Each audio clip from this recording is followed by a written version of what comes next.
Aphasie amnésique.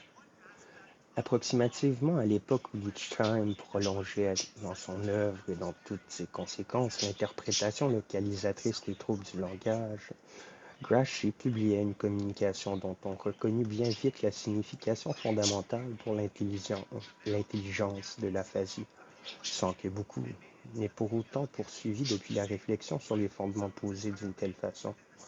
Le cas présenté par Gramsci Le cas présenté par Gramsci ne présentait aucune particularité, sauf en un seul point. Il s'agissait d'un homme de 27 ans qui, suite à une chute dans l'escalier, souffrait d'une fracture du crâne, était quasi complètement sourd de l'oreille droite, avait perdu le sens du goût et de l'odorat, ne percevait de l'œil droit que les mouvements des mains, avait l'acuité visuelle gauche réduite aux 2/3, un champ visuel réduit concentriquement, le nerf facial et l'hypoglosse, ainsi que toute la musculature du côté droit, étaient atteints de parésie. De plus, ce malade présentait un trouble du langage qui révélait immédiatement après la blessure une surdité verbale. Plus tard, au moment où Gramsci le prit en observation, sa capacité de langage était fort rétablie et il n'existait plus que des troubles résiduels parmi les plus communs.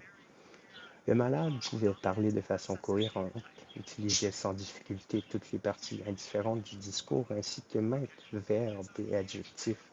Dans le flux de parole, il trouvait de temps à autre un substantif, mais butait en général devant eux et s'aidait de circonlocutions.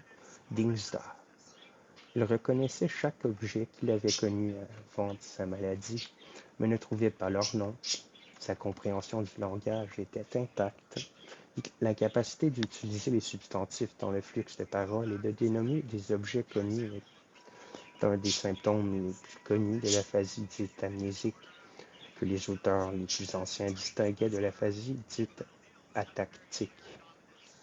La relation de cette aphasie amnésique au type de trouble du langage, que l'on peut caractériser par la rupture des voix, a toujours été une source de difficulté pour sa compréhension, ce qui est assurément concevable, puisque l'une de ces présentations reposait sur un point de vue psychologique, l'autre sur un point de vue anatomique.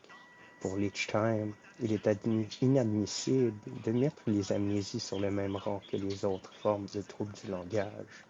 D'après lui, l'amnésie serait un phénomène concomitant fréquent des types de troubles qu'il a décrits et de leurs états de régression. Il ne serait donc pas un symptôme focal et surviendra en cas de problèmes pathologiques plus diffus, tels les troubles généraux de la circulation dans le cerveau ou comme signe de la régression sénile de l'activité cérébrale.